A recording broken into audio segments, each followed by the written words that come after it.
outside circumstances can affect or impact the way you think and how you make decisions.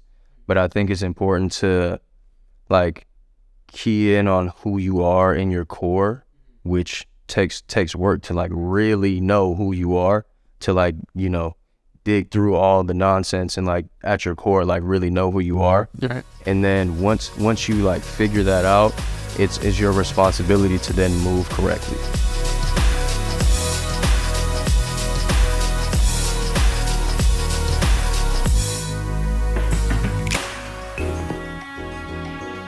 He was ranked the 50th best player in the nation by ESPN and the 4th best in the state of Michigan by ESPN.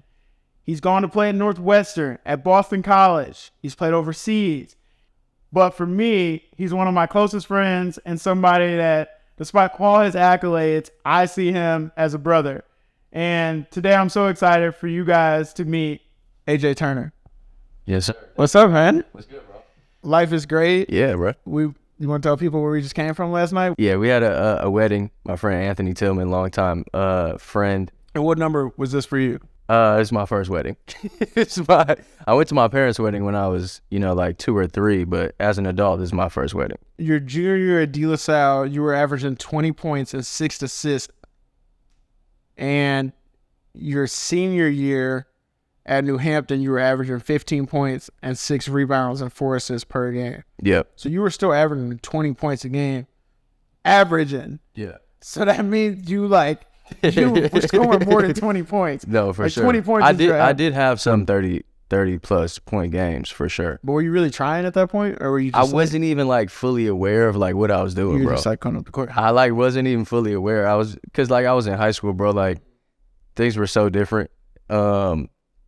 But I think the 15 a game that I was scoring at New Hampton was like a lot better, like more efficient, like more like pro like than the 20 or whatever I was scoring at De La Salle, for sure. Yeah, has your dad always been like your main coach and like main like confidant throughout everything? Like, have you ever like outsourced anything else for us?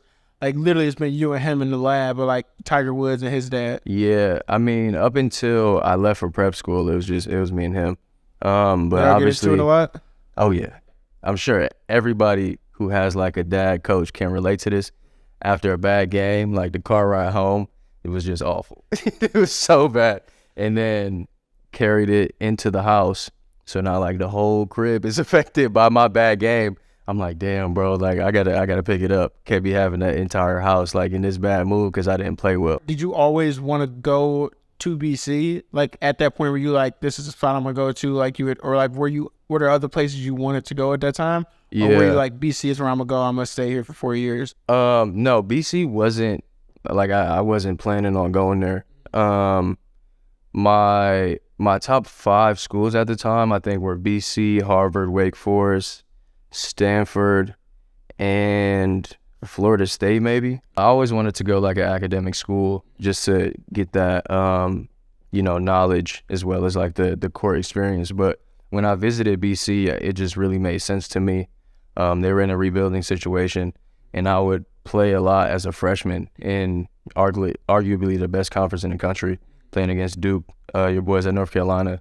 So yeah, it was great.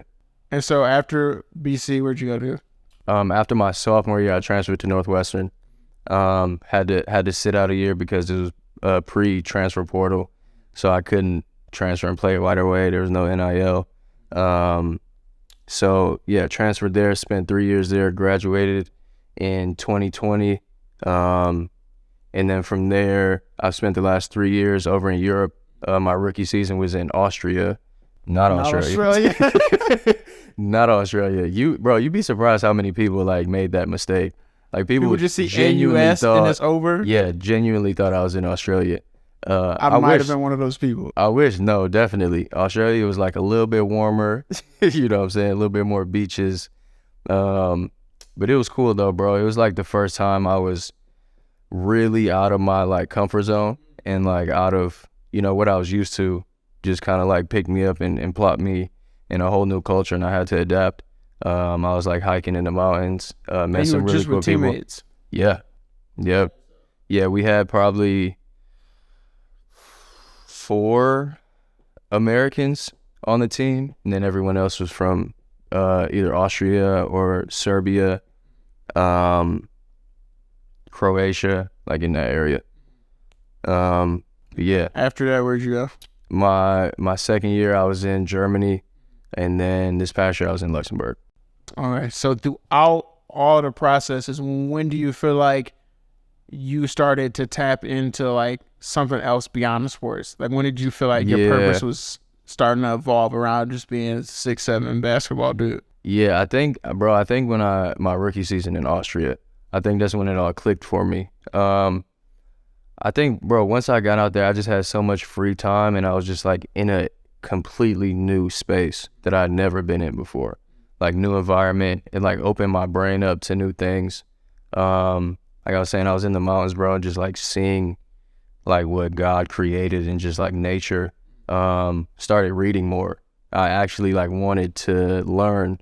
And it just opened my eyes to kind of like what's, like what's important in life and how you can just like elevate yourself as a human and not just, in my case, a basketball player.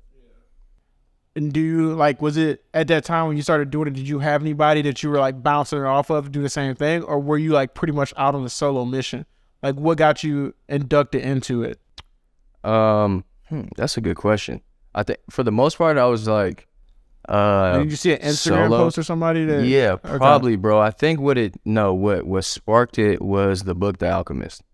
That's my favorite book. You know that's what sparked it for me too. Really? Like I swear. Yeah.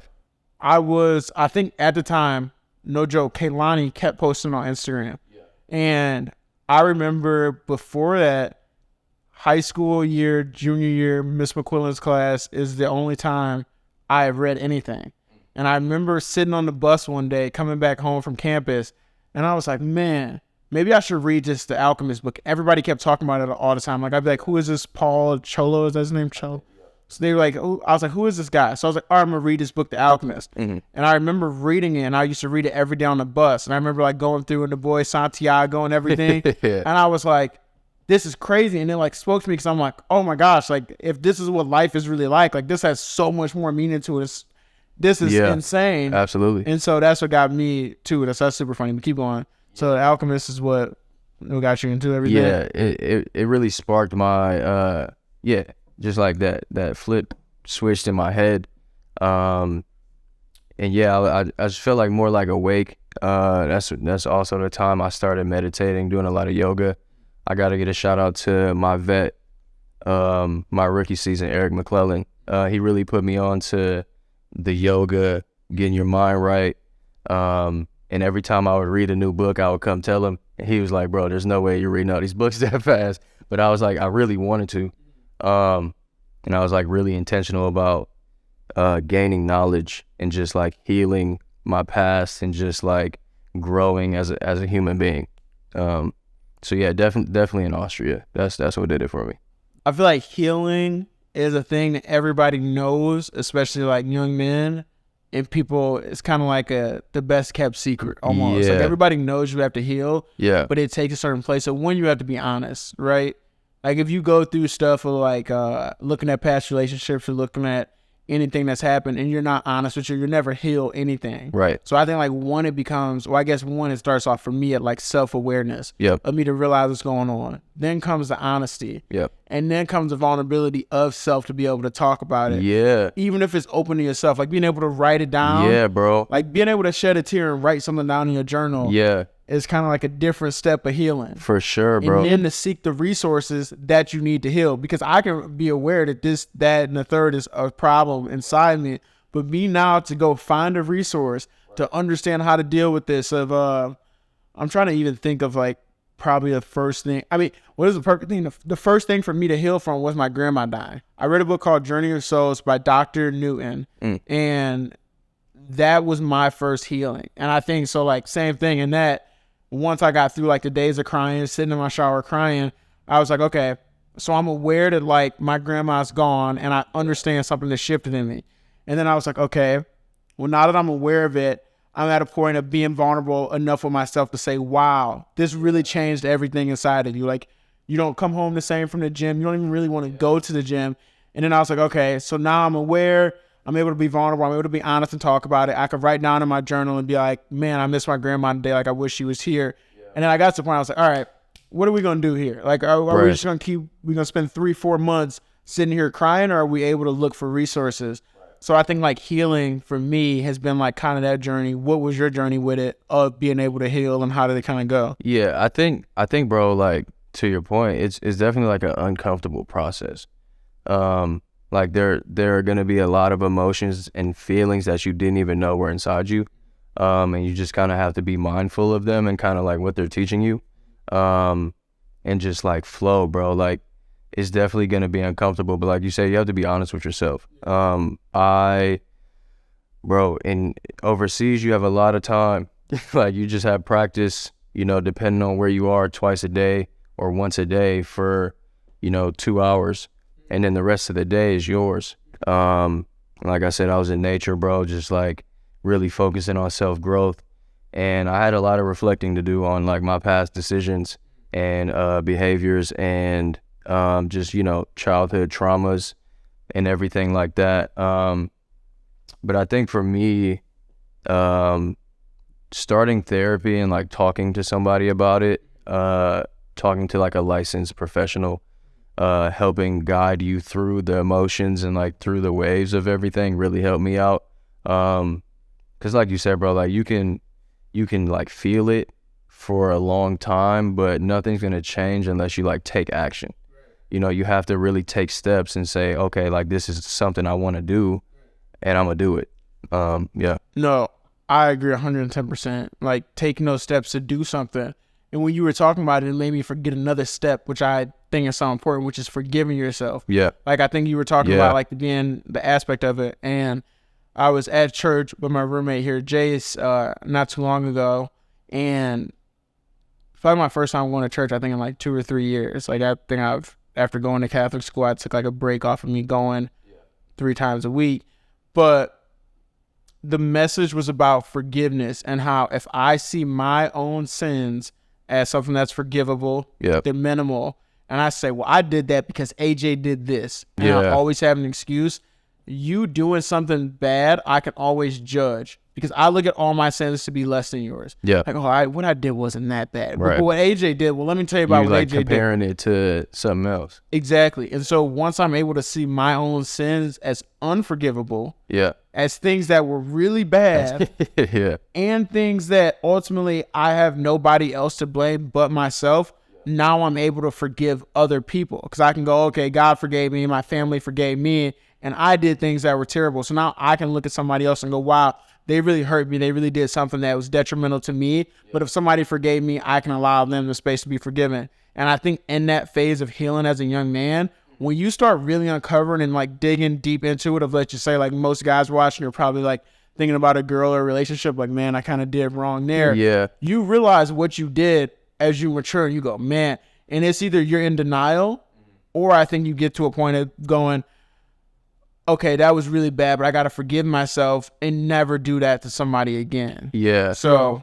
I think that forgiveness aspect of self is so vital, because if you don't get to that spot of like, okay, I can forgive myself and I can be able to not victimize myself anymore for something I did, or sit around and keep saying, oh, I'm a bad guy, I'm a terrible guy. I might have made terrible decisions. I might have hurt people, but I'm not a bad person. And you always have the ability to change. I was telling somebody not too long ago, it's so funny to me, like I think about like a bully or something like that. Like imagine somebody comes to you and says like, AJ, everybody in the office gets uncomfortable by your jokes or something like that, right?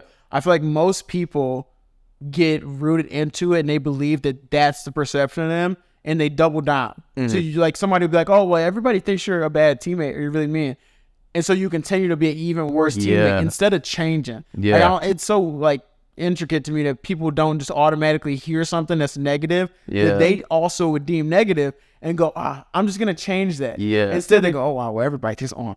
All right. This must be who I am. And they fall into that instead of changing. And so I think about that with like the same thing of forgiving and healing, that you can either go, that's my identity, that's who I am, and you can wear it on your sleeve, or you can simply change and people will eventually have to forgive you, or you'll create a new identity out of it. So I think that's like super important. Do you think there was a lot of, throughout it all, there was a lot of you having to go back and forgive yourself, or do you think it was more so like forgiving like life circumstances and like healing from that? Like, was your healing internal, or was it more so like world around you of like coaches, different experiences on teams, and you were forgiving that or yourself? I think, bro, what really did it was I really saw my like younger self, like the child me, little baby AJ, and I just like gave him a hug, and I like was brought to tears, bro. But it was like, I feel like I needed to let like the child version of myself know that like a lot of things that happened weren't your fault. You know what I'm saying? And there is like love in the world.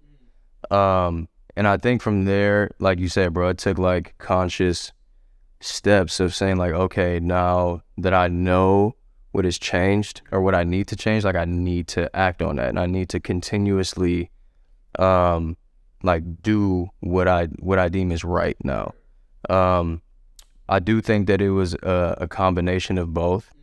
I think that outside circumstances can affect or impact the way you think and how you make decisions, but I think it's important to like key in on who you are in your core, which takes work to like really know who you are, to like, you know, dig through all the nonsense and like at your core like really know who you are. Right. And then once you like figure that out, it's your responsibility to then move correctly. Right.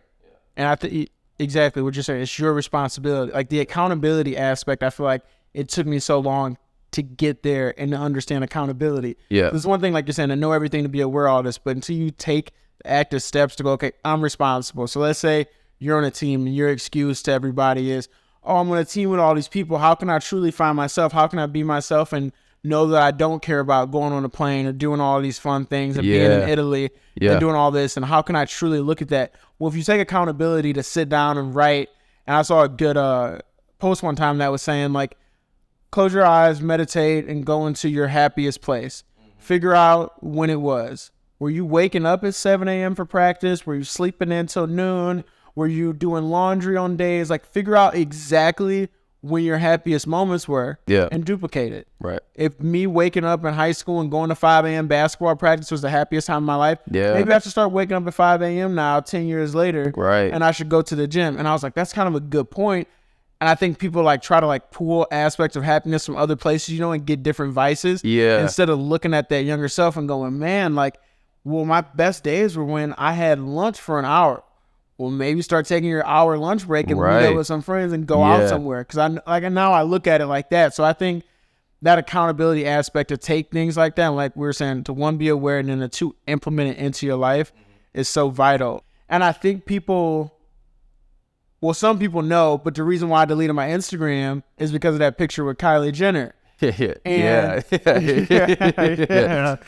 And that becoming such a thing of everybody else. Bro, it kind of like, I feel like I know what you're saying, bro. Like that picture, like everyone like pays so much attention to it. It starts to become like a part of like how they see you. Right. It's like you are the picture of you and Kylie Jenner. Right. Yeah, it's just like so small-minded, but it's like, oh, it's Kylie Jenner. And to me, it's not Kylie Jenner. But nobody ever still believes that. To me, it's never, like all the people, to me, it's never Drake. It's no, it might be Drake still. It might be Drake still. It might still be Drake. But to like me and Tyler going to like an all-time low concert and like being in the green room with them, like we're in the green room with them playing Fortnite, and like we go out there and now they're like sold out at the Fillmore, and I'm just sitting there like, oh, these are normal guys I was just playing Fortnite with, but they have an entire audience. And I didn't even know who All Time Low was like 3 months before that at that point. Right. So it's so interesting to me that everybody else, like you're saying, sees that picture. And even you were telling me, like your mom, of course, it's totally different. But you're telling me, like, she still calls me. Ferrari, yeah. She still calls you to this day, bro. She was like, can you send me Ferrari's address? Like, to this day, bro. So the fact people still know me as Ferrari Amari is still funny to me, too, because people still know me from the picture of Kylie and everything. But all of that is so interesting to me because, like, yes, she's famous. Yes, she's a billionaire. Yes, everybody knows who she is. But for me, I think the reason of having those relationships and that attraction, that like for a while I was kind of like, oh, why? Like, why do I care? But there's a certain level of manifesting, and I think of them being so in tune with their desires.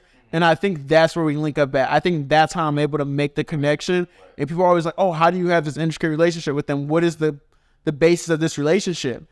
It happens because we're on a similar vibrational journey. Yeah. Because there's no way, and you know, it's one of those things like me and Claire were talking about last night at the wedding, Zach's wife. Trying to explain to people who don't understand it is so difficult, but it's no way from my path as a 16, 17-year-old kid to cross with Drake's. It's just like out of the blue. Like there's some sort of like, we're on like the same vibration and want the same things and get there. And so that's how I think about it when I meet other people or get close to other people or like in certain situations. I'm like, these people are on a higher level of manifesting, where to me, a Kai Cenat, a Tiger Woods, a Drake, all these people, to reach that pinnacle, you have to be really locked into manifesting what you want. Yeah. And like, you know, like Drake talks about it all the time of how much they sit around in Toronto sitting like envisioning. And it's so funny. It's like, you know, the day I'll be able to get the Rolls Royce that I want, people will look at it and be like, man, how does it feel to have it? And I'll probably be like, not that crazy. Yeah. Because I meditated and set for You've already had it. 50 hours and You've imagine already had myself driving that car. Exactly. In my mind, I already have it. So me physically having it doesn't move it as much. And I used to always be kind of confused by that when people would be like, yeah, you know, I have like this like crazy big house, this boat, yada, yada. You know, it's awesome. I'm very appreciative of it, but it is what it is. I'm like, what? Yeah. And now I'm like, oh, that's because you've already, Drake having his house and having this and that, it doesn't do the same thing as it does for the average Joe, because you've already manifested that and envisioned that. So what has, I mean, you can touch on either one if you want, but what do you feel like your process with manifesting and meditation has been? I think I'll do meditation first, because it meditation is like my And vehicle.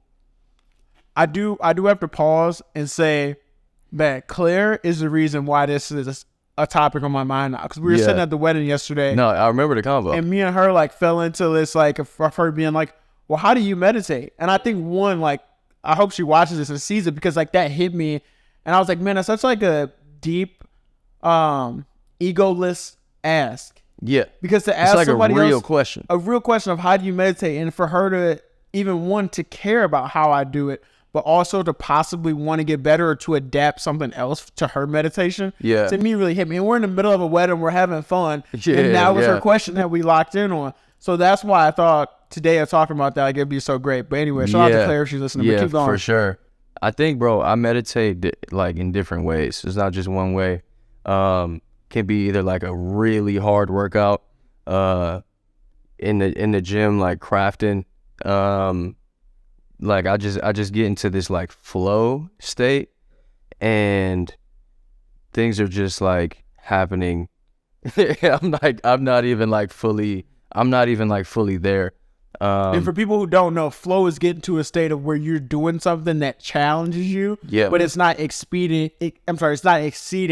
what your physical limits are. So you're in that space of no mind where you're able to, let's say, ride a bike, and you might be riding up a hill and it's challenging, but your body's already programmed and know what you're doing. So that's what flow is for anybody who doesn't know. Yeah, for sure. And I like when I'm playing basketball, that's the most common like space where I feel it, obviously. But yeah, so I meditate those ways. Obviously, you know, the old fashioned sitting down in silence, you know, using a meditation app, you know, either for 2 minutes if I have a busy day and I just need to fit in, you know, a 2 minutes of silence or mindfulness, or 30 minutes, depending on how I'm feeling that day or what I need.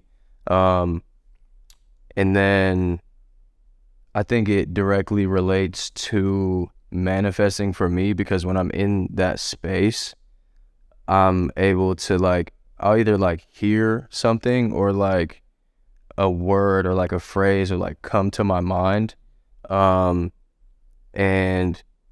it's like not something that I've like thought about really before or like planned to think about. Like I think just in that space is when like I don't know if it's like my higher, you know, person, my higher being, or like from God or whatever, wherever it comes from. But it's just like in that space, it's just like you said, no mind, and then just like a word or like bro, it's crazy the amount of times like a person has come into my mind. Like I was doing hot yoga one day and my sister Jada was on my mind like crazy. It was just like ringing, Jada, Jada, Jada. And I was like, that's strange. I'd probably call her. Ended up calling her when I get back home, and like we had this super deep, much needed conversation.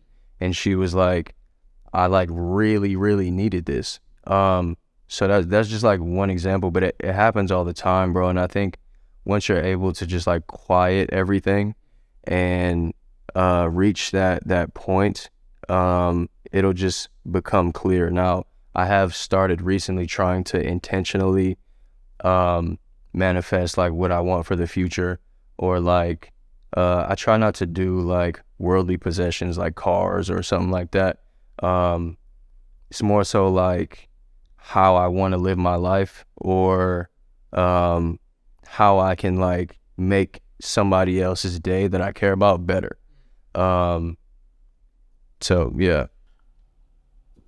Such good points, but I think like one thing that really stands out to me that you were talking about is manifesting, not material things. I think a lot of people associate manifesting with material things. If I manifest, I say I want the house, I want the car, so forth. But manifesting more so a life that you want to live, or a situation, or a level of happiness, and you attract that into you is the same thing. Or seeing a friend, or manifesting a great conversation with somebody. And I think that comes with intention too. If you going into a gym and you're essentially manifesting sitting next to somebody that's going to be a great person to talk to through this game. And the other thing that you touched on, which is so great to me, is when you're manifesting and you're able to take it to a point of me not saying, I want to be a doctor. Me instead, I'm manifesting and saying, I want a schedule that allows me to take a 2-hour lunch break and get up in the morning and be able to go to the gym before work. Yeah. So I think not being as tightly knitted in your manifestation for sure. This is exactly what I want, because that's not always exactly what comes into fruition. Right. So you manifesting a life of peace, of being able to see your family more, to be able to have a long lunch break, to be able to be out in the sun, and you asking the universe for that, as opposed to you asking to be a car mechanic specifically. Yes. I think that's where people kind of get disturbed to go, well, I manifested and wanted to be a car mechanic, and I wasn't a car mechanic. But it's like you were never meant to be a car mechanic. Like that's not what it was meant for you. Right. And with me and Claire were talking about this all yesterday, I was telling her like my probably biggest thing for manifesting is that there's a certain level of it's written in the stars for whatever's going to happen. Yeah. But through the manifesting, there's a one internal wanting. And that's always a good thing, but not being attached to a goal or an outcome, but having that desire for it. Yeah. I think it's really important. Then there's the actual physical meditation process of imagining yourself with that thing that's included in manifestation. Yeah. So now we're too deep. We have the wanting and the created desire, awareness for something. Yep. Now you have the meditation aspect where now you're fully in tune with what you want and you're stating it out into the universe. And then the third aspect for me is living that. Yeah. So once again, when I'm manifesting and I say like I want a Rolls Royce Phantom extended wheelbase, I'm literally going out and imagining what does a Rolls Royce owner do in these situations? Right. How would a Rolls Royce owner act? Right. Would a Rolls Royce owner check their bank account before going to Trader Joe's? Yeah. And of course, within moderation, you emulate these things. I'm not just going out and just go, well, a Rolls Royce owner would buy a horse today, because they probably would, and I cannot do that. For sure. I think like having that level of it is what forces everything to come into you. If you legitimately sit around and say like, wow, like I have great health, like I'm able to go out, I can use my legs today and do all these things. Yeah. And then you keep asking for great health. And I was talking to Deshaun about this. And I was telling him like, now I'm getting to a point of stating things I'm grateful for because I want them to remain consistent. Yep. So me driving to work in the morning, I'm saying, thank you for me waking up in a clean bed, in a clean house, me having fresh clothes, having money in my bank account, having legs that work, being able to hear, smell. Yeah. And I think about it now of, as I get older, I'm like, if I'm not stating that I'm thankful for those things and God or the universe takes it away from me, that's my fault, because I'm not putting my intention out there and saying, thank you so much for these things. So I think that's also a level of manifesting for me too, where I'm also showing appreciation as a level of manifesting. For meditation, I think I'm like, so Dr. Joe Dispenza has kind of been like my go-to. He wrote a book called Breaking the Habit of Being Yourself. And in that, he had a meditation, and it takes you through a couple of week journeys, and it's slow increments of sit down for 5 minutes and basically just become still. Then the next time is like sit down and imagine water rising. Then you dive deeper and deeper into it. So starting off your day with a positive affirmation, with the meditation, to me, that changes everything. And so now, like on the weekends, I'll come like sit in the sun, do it. And I just think both of them are just so vital. And it's never brought anything bad for me. And it's only increased my happiness and joy. So why wouldn't you continue to do it? Yeah, and you can only adapt more that other people have and get better from it all. Yeah. You can only, like, I was watching Joe Dispenza do an interview, and he was still talking like, I'm still learning to meditate. I'm still learning like what it is, or for sure, and taking on new points of it. So I think that's just so cool that meditation, I think, is one of those things where it's like you're forever learning. You're forever adapting. Like knowing how to do a beach meditation or walking meditation is still so amazing. I do want to give a shout out to my mentors in Seattle, Mike Knight, Tim Manson. They've really helped me along this journey of growing as an individual and just like feeling like the vibrations of everything. They're two people I really look up to, and I'm grateful for that they're in my life, because I learn from them like daily. Like whether it's like me asking questions or them telling me things, or just like me peeping like how they move, they've been instrumental in my journey for sure. So I do think it's important to highlight people that allow you the space to grow and to do something different than what other people see you as. And it's the same thing for you, which is why I always thank you. And publicly, thank you so much for being somebody that I can have a different side of myself with, because there's a lot of people who, if I send them a quote or send them a meditation, it's like, man, get out of here. I'm not trying to see that. Not trying to hear it. But to have that with you, like we have the sports relationship, we have the fun, and we have the parent relationship, we have the being able to talk about relationships, but then we also have the deep, like, when's the last time you cried? Like, hey, you doing good? Like, hey, hop on the phone with me. Let's talk. Yeah. And we have that. And I think that's so rare. For sure. One, for people to have that I think people kind of understand, but to get deep into it. Yeah. And like you said, a lot of times people aren't receptive to, hey, did you meditate today? Hey, do you want to go to this retreat? Do you want to go to this conference? Like I told you, I went to go see Jay Shetty in Chicago. Fire. And I don't think, by the way, unreal. Need to go see you. Yeah. His voice, man. Bro. Whole another podcast. Yeah. But I don't know. It is so vital to have people like you where we can do that, because I don't do that with everybody. Like I try to adapt more people that have that, but I also think there's a good balance of being able to have fun and be goofy with certain people. Yeah, but it has to flow for sure. I have you, and then my man's Taylor, kind of like same wavelength, bro. Like really enjoy these type of conversations. But like you said, it's not for everybody, and that's okay. Yeah. For sure. And I think it does come with just a bit of like age and maturity. And unfortunately, it is like going through some stuff. Like we've been through some things that I think allows us to come out on the sunnier side. Like we could be in a totally different position, have a totally different mindset than what we do. And I think it's all about choosing to do that. And then like we said, like helping other people. Like that's the ultimate goal of it, is like through doing all this and being able to put people on a pedestal for the podcast, it's ultimately for people to see who you are and help people at home watching and being able to adapt. And like I said, develop these lives where it allows you to grow, to maintain, to build through self-awareness and through intent. So I don't know. I think it's something that I feel the shift is kind of getting there in the world of being, people are starting to adapt to it. Songs are getting a little bit more vulnerable. We're starting to see different posts on social media. So I think we're getting there, but I think there is still that materialistic overview that's it's kind of like highlighted there. And of course it's nice. Like I like certain things. Like I like staying in nice hotels. Like I love like having different amenities. Like I love going into like a nice clean weight room somewhere. Yeah. So you can appreciate those things. But I think it's when you're fully immersed in that, and that's your point of living, or that's your point of recognition, or what people it's like your value motivation to like do what you're doing, so you can go buy a hoodie or like Pair of I'm Gucci doing slides. it for the, Yeah. like that's come on, it's gonna fade. And at the end of the day, yeah, exactly. And at the end of the day, when you're in those spaces, all those people see you, if like you're saying a meet in Urkel, Yeah, you're another podcast. Jaleel, Oh, Jaleel, excuse Jaleel. me, first name basis. come on, And when you're in that though, those people nobody cares. nobody Nobody cares bro. you have on the Rolex. Nobody Nobody cares cares, what bro. car you got up. Are you a genuine person? Are you being honest? Yeah, And do you have good intentions? Like I think that's what it comes down to. And That that's is, where yeah. you build those relationships, not through the material things. absolutely. So I don't know, man. You got anything else to add? I No, think- bro, I feel like we could talk Oh, forever, but we- I think for this one is solid. Yeah, For sure. we could do another 4 hours right now Absolutely. too, but it's a Yeah. great day outside. We're Yeah, gonna we get need to outside, go. enjoy the weather. You're only in town. That's another thing too. People don't know. I only see you like once every 3 years because of basketball. So this is a rare thing, and I appreciate you sitting down and making the time to do this. You just came in town last night. We went to a wedding. We got up this morning, went to the gym. We're sitting down to do this. Now we're getting ready to go back out, and then tomorrow morning you're back out of here. So. Yeah, All right, everybody. Well, I appreciate you once again giving me your time, the most valuable thing out there, for another episode of Divorce from Reality. Hopefully you guys found something today that you can take home and share with somebody out there. Thank you guys for sitting down and listening, and appreciate you, AJ. And we'll see you guys on the next one. yes, sir. Good shit, bro. That was fire, bro.